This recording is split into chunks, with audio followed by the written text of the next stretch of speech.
बेटे बेटियां, तुमने मेरी तरह सेवा तो नहीं करनी, लेकिन उसकी आज्ञाओं में चलना है। अब तुमने क्या कहते हैं उसको, चलना है ना जब, तो तुम भी अगर उसकी इच्छा के अनुसार मांगोगे, चलोगे, तो वो प्रकट करेगा जो तुमने सोचा भी नहीं होगा। तो आज इस वचन को अपनी जिंदगी में हथियार बना लो कि यस, मैं अपनी इच्छा नहीं, मैं खुदा की इच्छा के अनुसार चलूंगा। जो वो चाहता वो करूंगा, जो वो चाहता वो करूंगा। सबसे बड़ा विषय होता है जब मैं याद रखना, एक चीज याद रख लो, एक इंसान सब चीजों को पा सकता है, एक इंसान सब चीजों को पाने के लिए मेहनत कर सकता है, लेकिन एक इंसान जो उसमें गलतियां होता है उसको कभी नहीं देखता। मैंने देखा ये बड़ा विषय है। सबसे पहले चेक करना चाहिए मैं कहां गलत था, ये मेरी गलती थी। जिस दिन तुमने ये करना स्टार्ट कर दिया, तुम कभी जिंदगी में पीछे नहीं रहोगे, तुम आगे आगे जाओगे। जिस दिन ये सफलता की कुंजी है तुम्हारे हाथ में, ये वो स्वर्ग की चाबी है तुम्हारे लिए जो मैंने दी है आज तुम्हें, कि जिस दिन तुमने अपनी गलती को देखना शुरू किया, कुछ भी मैटर हो, सबसे पहले आप चेक करो अपने आप को, मैं तो नहीं गलत। जिस दिन आपने ऐसा करना शुरू कर दिया, तुम कभी भी पीछे नहीं रहोगे। मैं आपको एक वचन और पढ़ाता हूं यहां से, यहूदा की पत्री से, ठीक है। यहूदा की पत्री का ये वचन है, एक अध्याय का 17 से पढ़ते क्या लिखा। पर हे प्रियो, तुम उन बातों को स्मरण रखो जो हमारे प्रभु यीशु मसीह के प्रेरित पहले से कह चुके हैं। हालेलुया। मैं भी परमेश्वर का क्या ठहराया हुआ, प्रेरित। प्रेरित का मतलब वो सेवा के लिए ठहराए गए, एक बड़ी प्रेरिताई के लिए। प्रेरित का मतलब होता है जो तुम्हें प्रेरणा देते हैं। बोलो क्या देते हैं तुम्हें, जो तुम्हें एक यूनिक मनुष्य तैयार करने का ज्ञान देते हैं, उसको बोलते प्रेरित, अपोस्टल्स। हालेलुया। जो तुम्हें यूनिक ज्ञान, वंडरफुल, पावरफुल, स्पिरिचुअल ज्ञान देता है, उन्हें बोलते प्रेरित।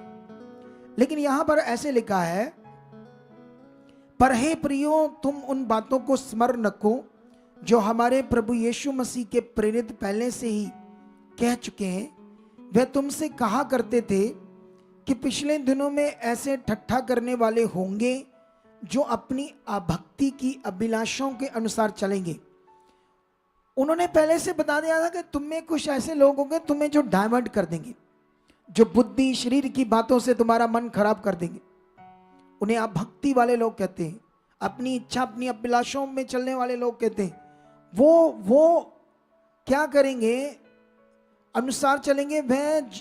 वह हैं जो फूट डालते हैं, ये शारीरिक लोग हैं जिनमें आत्मा नहीं।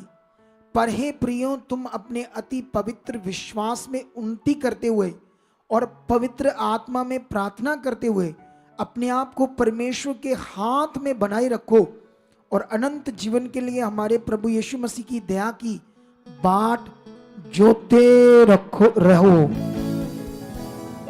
ये बड़ा विषय है तुम्हारा अति पवित्र विश्वास। हीरा देखा कभी नहीं आपने? हीरा बोलो, कभी कोई हीरा देखा है? सच्ची मच्छी का तो नहीं देखा होगा, फोटोज में देखा होगा, फिल्मों में देखा होगा आपने। इतना सा हीरा जानते कितने का होता है? मैंने एक बार एक हीरे के बारे में पढ़ा था, उसका नाम था ब्लू डायमंड। नीचे उसकी कीमत लिखी थी 500 करोड़।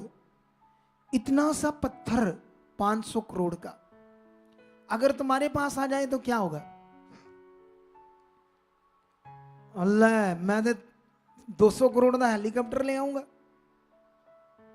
20 करोड़ की मैं कोठी बना लूंगा, उसके बाद मैं पता नहीं 3 4 5 7 10 2 करोड़ की लग्जरी गाड़ियां ले आऊंगा। इतना बड़ी चीज है वो आपके लिए। लेकिन याद रखना, वो हीरा तुम्हें स्वर्ग लेकर नहीं जा सकता, ना तुम्हें मौत से बचा सकता है। हालेलुया। ये तुम्हारा अति पवित्र विश्वास, जिसकी बाइबल में लिखा राखी करो, बाइबल में लिखा अपने विश्वास की चौकसी करो, अपने मन की चौकसी करो। ये तुम्हारा अति पवित्र विश्वास तुम्हें जीवन देगा, तुम्हें बचाएगा एक्सीडेंट से, मौत से, बीमारी से, हलाक से। इतनी कीमती चीज है तुम्हारा विश्वास, जिसे तुम परमेश्वर पर करते हो। और बहुत सारे लोगों का जो विश्वास है ना, वो बड़ा आगे पीछे, कुछ भी ध्यान नहीं है। मैं कब चर्च में आया, कितने बजे आया, कैसे बैठा, कितने बजे उठकर जा रहा हूं, क्या मेरा मन है, क्या परमेश्वर पर मेरा ध्यान है, क्या मैं परमेश्वर के साथ लगाव रख रहा हूं, क्या मेरी सोच परमेश्वर के साथ बनी हुई है। कोई प्रैक्टिकल नहीं, कोई ध्यान नहीं कई लोगों का। लेकिन ये कीमती चीज है, खुदा का कलाम कह रहा है। क्या कह रहा है खुदा का? फिर से इसको मैं तुम्हें समझाता हूं पढ़कर। 20 में लिखा, पर हे प्रियो, अपने अति पवित्र विश्वास में उन्नति करते हुए और पवित्र आत्मा में प्रार्थना करते हुए अपने आप को परमेश्वर के प्रेम में बनाए रखो और अनंत जीवन के लिए हमारे प्रभु यीशु मसीह की दया की बाट जोते रहो। अगर तुम्हारा विश्वास अच्छा है तो तुम्हारे पास हीरे भी आ सकते। बोलो, अगर तुम्हें अपने अति पवित्र विश्वास की रक्षा करनी आ रही, उसमें बढ़ना आ रहा, तो तुम्हें परमेश्वर वो बनाएगा, वो आगे लेकर जाएगा जिसकी तुमने सोच नहीं रखी। मुझे परमेश्वर ने शायद प्रार्थना में और बढ़ने के लिए कुछ उसकी योजना है जो अभी मुझे पता नहीं। बोलो, अभी मुझे कुछ पता नहीं उसने मुझे क्यों कहा कि तुम्हें प्रार्थना में और जाना होगा ज्यादा। आई डोंट नो क्यों कहा है, लेकिन जैसे मैं जाऊंगा वो मुझे बताएगा या मुझे समझ आएगी तो मैं आपको बताऊंगा कि क्यों खुदा ने कहा था। लेकिन कोई प्लान है, कोई योजना है इसमें खुदाबंद का, मेरे लिए नहीं, आपके लिए। आपके लिए ये बात सीख लो। बोलो, मेरे लिए भी है क्योंकि मैं सेवक हूं, लेकिन ये स्पेशल आपके लिए, स्पेशल आपके लिए। ठीक है, इस वचन के बाद मैं तुम्हें एक और वचन पढ़ाता हूं याकूब की पत्री से।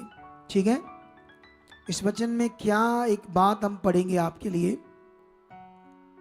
एक बड़ी अच्छी बात को। यह वचन मिलेगा हमें 4 अध्याय में, याकूब की पत्री। यहां पर देखो 4 की 4 में क्या लिखा है। हे व्यभिचारिणियों, क्या तुम नहीं जानती कि संसार से मित्रता करनी परमेश्वर से बैर रखना है? तो ये तो लेडीज के लिए लिखा गया ना, किसके लिए? बोलो, ये वचन तो हमें ऐसे समझ आ रहा है जैसे लेडीज के लिए लिखा है।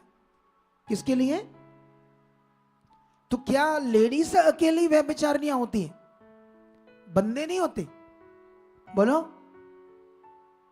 क्या बंदे व्यभिचारी नहीं होते जो अपनी पत्नी को छोड़कर दूसरी की तरफ गंदा ध्यान देते हैं? औरतों के लिए लिखा है कि या मनुष्यों के, सबके लिए लिखा है? ये सबके लिए लिखा है। ठीक है, लेकिन ये जो गंदे संबंध बनाना सिर्फ उसके लिए नहीं लिखा है। व्यभिचारिणी शब्द, ये शब्द को अभी हम समझते हैं क्यों ऐसा परमेश्वर ने बताया है। थोड़ा सा आगे जाकर पढ़कर देखते हैं।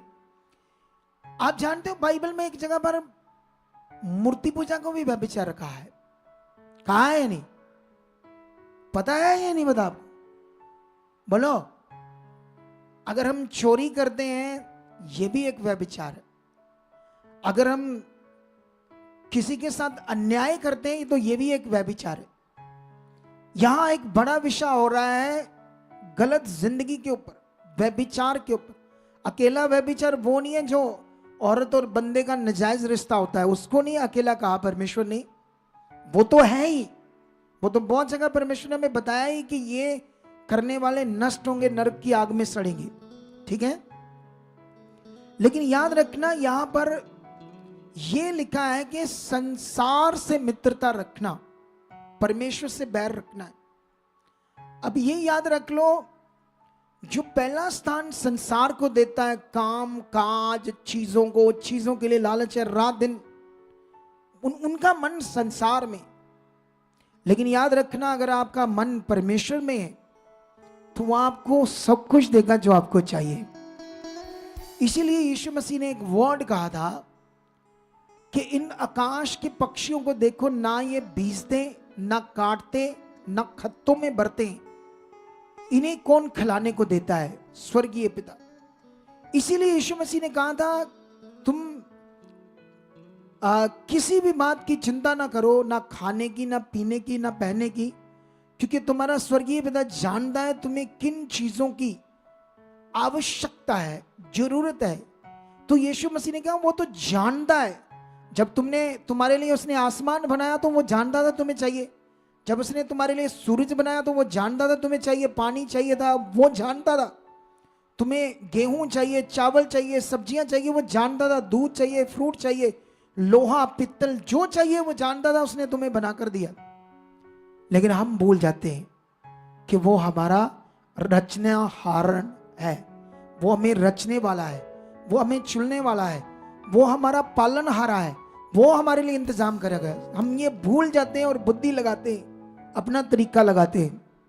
लेकिन यहां पर संसार से बैर रखने का मतलब यीशु मसीह ने क्यों वहां सिखाया था?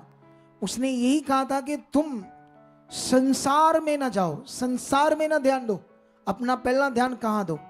अगर तुम सुबह उठते हो तो उठते ही प्रार्थना में बैठ जाओ, आज का दिन खुदा आप मेरे साथ हो, मैं जो काम करने वाला हूं उसमें तेरी दया मुझ पर है, तेरा हाथ मुझ पर है, वो काम तेरे हाथ में, उस काम में ये आप किसके साथ शुरुआत कर रहे हो?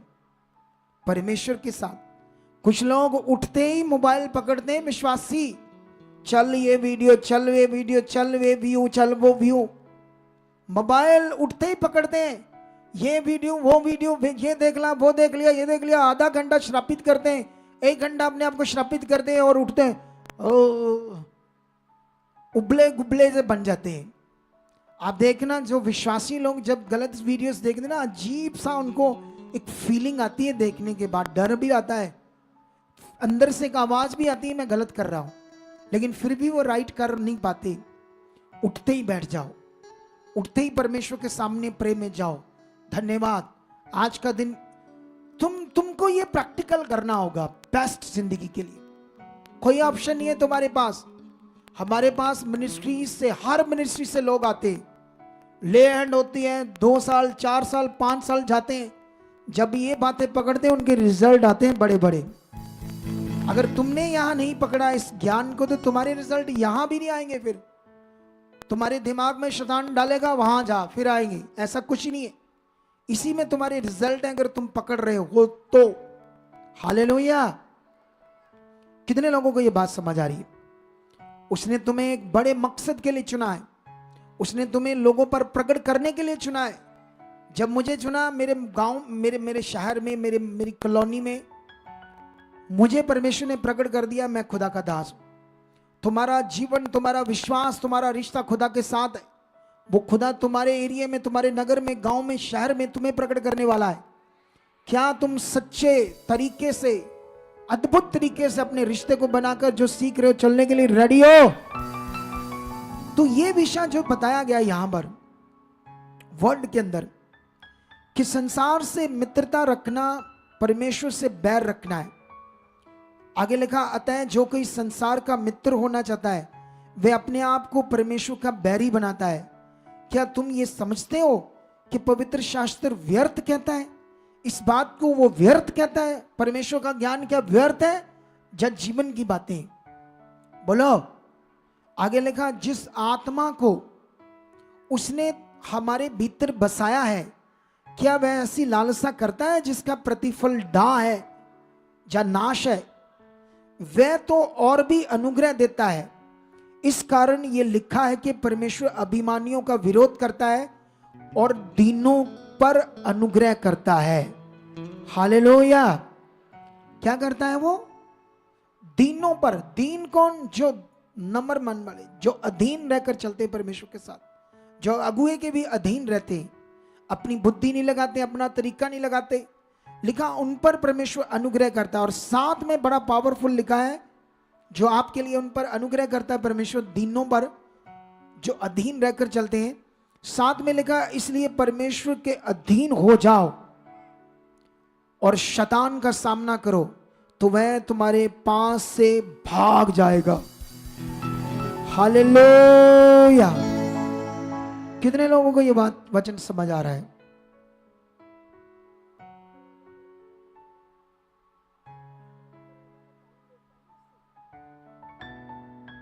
सुने तो देखो, कितने लोगों को आज का वचन समझ आ रहा है? वर्ड ये कहता है संसार से मित्रता।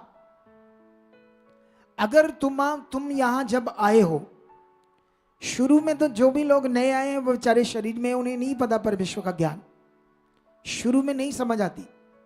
क्योंकि बड़े लोग गवाही देते हैं, हम शुरू शुरू में आए थे तो हमें कुछ समझ नहीं आ रहा था, लेकिन हम अच्छा हुआ आए 2 4 5 बार, हमारी बुद्धि खुली, जो काम दुनिया में कहीं से नहीं हुआ था फिर वो गवाही दे रहे थे हमारा हुआ है। हालेलुया। क्या हुआ? हमारा काम हुआ। लेकिन अभी आप लोगों ने ये जो वर्ड आज आपको खुदा ने दिया, मुझे उसने दिया, स्पेशल उसने दिया, तुमने इसे आज से पकड़ना है। जानते हो, मैंने सैटरडे को एक वीडियो डाली, इसी तरह मैं लोगों के बीच में आया था फ्राइडे को, तो मैं लोगों से बात कर रहा था कि आप लोगों ने थर्सडे, क्योंकि वो लोग रुके हुए थे, थर्सडे ले एंड करवाकर वो रुके हुए थे, तो अगले दिन जब मैं आया तो कुछ लोग घरों से आए थे, कुछ लोग रुके हुए थे, तो मैंने उनसे पूछा आपने कल सुना क्या? थर्सडे मैंने जो वर्ड दिया वचन, क्या सुना आपने, क्या सीखा कल? तो कुछ लोग चुप थे, कोई जवाब नहीं दे रहे थे क्योंकि उन्हें याद नहीं था। ठीक है, तो मैंने कहा तुम क्यों आते हो, आज आप क्यों आए हो? वचन सुनने के लिए ना, ताकि भला हो। बोलो, जब तुम सुन रहे हो करना क्या है? तो तुम उसे सुन रहे हो और फिर उसे छोड़ रहे हो, उस पर कोई ध्यान नहीं, उसे सीखने में करने में कोई ध्यान नहीं, तो फिर फायदा क्या? बोलो। यीशु मसीह ने भी ये कहा था, जो मेरी बातें, मतलब यीशु मसीह ने उस समय लोगों को कहा, जो मेरी बातें, मतलब जो वचन मैं तुम्हें देता हूं, तुरंत उन्हें सुनकर उन्हें मानता है, वह बुद्धिमान मनुष्य है। उसने घर अपना चट्टान पर बनाया। यीशु ने ऐसे कहा था। उस घर जब बाढ़ें आई, तूफान आया, आंधियां आई, भूचाल आया, उस घर से टकराया पर उस घर को कुछ नहीं हुआ। लेकिन जिस मनुष्य ने मेरी बातें सुनकर उसे नहीं माना तुरंत, तो उसने अपना घर कहाँ बनाया? भालू पर, रेत पर। सेम आंधियां आई, भूचाल आया, तूफान आया, आंधी आई, उस घर से टकराई और वो घर टूट गया, सत्यानाश हो गया। ये एक बलीवर के जीवन को यीशु मसीह ने दृष्टांत में बताया था कि तुम्हें परमेश्वर के वचन को कैसे सुनना है, कैसे चलना है। आज ऑप्शन है बड़ी तगड़ी। मुझे याद है जब मैं 2010 में एक अमेरिका की मिनिस्ट्री में जुड़ा, ठीक है, 2010 में, तो उस समय वीडियो इतना नहीं था, ऑडियो ज्यादा था। ठीक है, ऑडियो हम रिकॉर्ड कर सकते थे। तो मैं एक अगुए की बातों को रिकॉर्ड करके ना, तो मेरा घर ऐसे था जैसे 2 कमरे थे उस समय 2010 में। वो घर तो मैं बेच दिया। तो 2010 में मेरे 2 कमरे थे और हम लोग कितने सारे बहन भाई थे, तो उस 2 कमरों में पड़ता नहीं था पूरा। ठीक है, तो एक लॉबी थी, उसमें मेरे मम्मी थे, डैडी थे। ठीक है, तो उसमें क्या होता था, मैं ना उस आइडियो को लगाकर ऐसे कॉपी पेन लेकर, बाइबल लेकर, वो जो भी अगुआ सिखा रहा था उससे मैं सुनता था। रात को कभी कभी 2:30 बजे थे। तो मेरा बाप पता मुझे कहता था, तू देखना एक दिन बड़ा आगे जाएगा, ऐसे बोलता था। वो मेरी मेहनत देखकर ना, कि मैं इतना सुन रहा हूँ, इतना ध्यान दे रहा हूँ। अरे उस समय तो इतनी ऑप्शन नहीं था, मैं पता नहीं वो रिकॉर्ड करता था, रिकॉर्डिंग सेट भी मिलते थे। आज तो इतना फायदा है, ये मीटिंग तो अभी इंटरनेट पर पड़ी रहेगी, तुम जाकर दोबारा सुन सकते हो, कल सुन सकते हो, तुम्हारे लिए इतनी बड़ी ऑप्शन है। लेकिन ये करना पड़ेगा, कोई और चारा है ही नहीं। तुम्हारे पास टाइम है।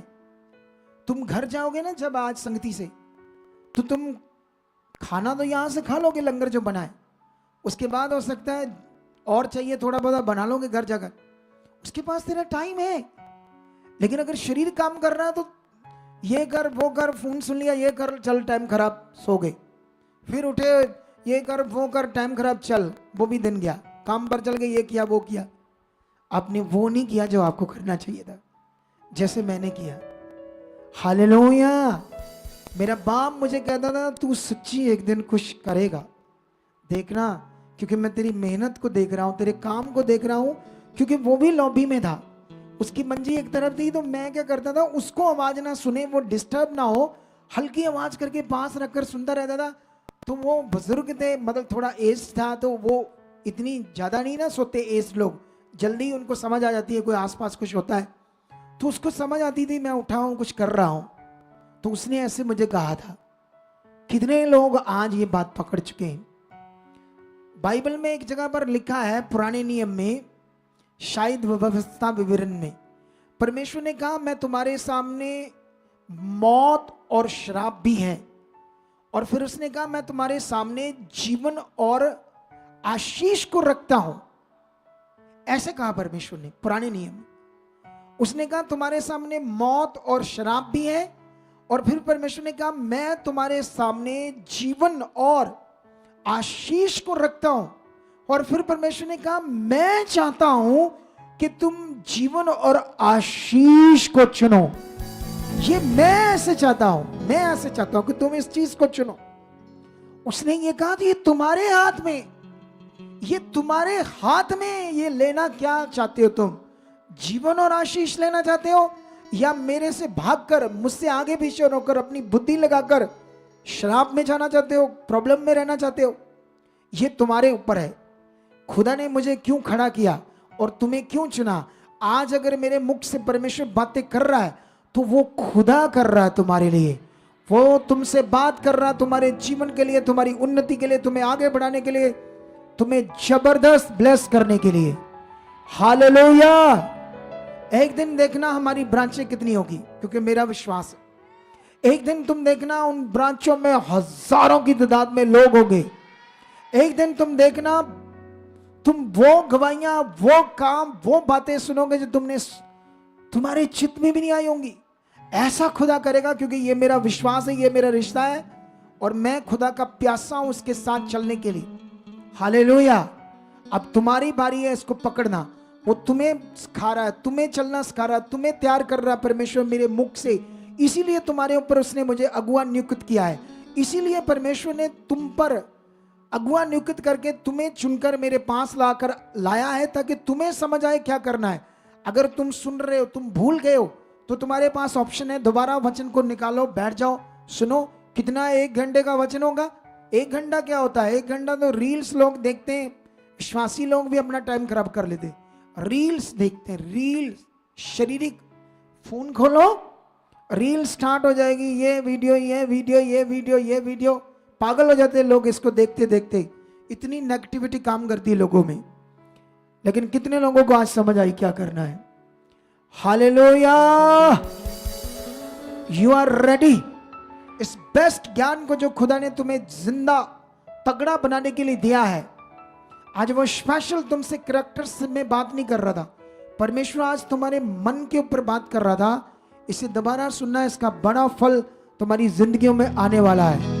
हालात खुश नहीं है, फिर मैं कहता हूं हालात खुश नहीं है, खुदा बड़ा है, वो सामर्थ्य है, वो पावरफुल है। ये मेरा खुद का भी अनुभव है। इसलिए प्रैक्टिकल में स्टार्ट हो जाओ, अपने भरोसे रखने में स्टार्ट हो जाओ। हम बाइबल के अंदर जब इतने बड़े बड़े विषय पढ़ते हैं, कैसे परमेश्वर के दासों को, बिलीवर्स को आग के भट्टे में डाल दिया, लेकिन आग तक उन्हें जला नहीं पाई। ये प्रमाण है कि वो जिंदा खुदा है और वो तुम्हें आगे बढ़ाने के लिए रेडी है। तो अभी ये तो आज का वचन तुम्हारी जिंदगी में बड़ा फल ला चुका है। एक अनाउंसमेंट है, वो अनाउंसमेंट ये है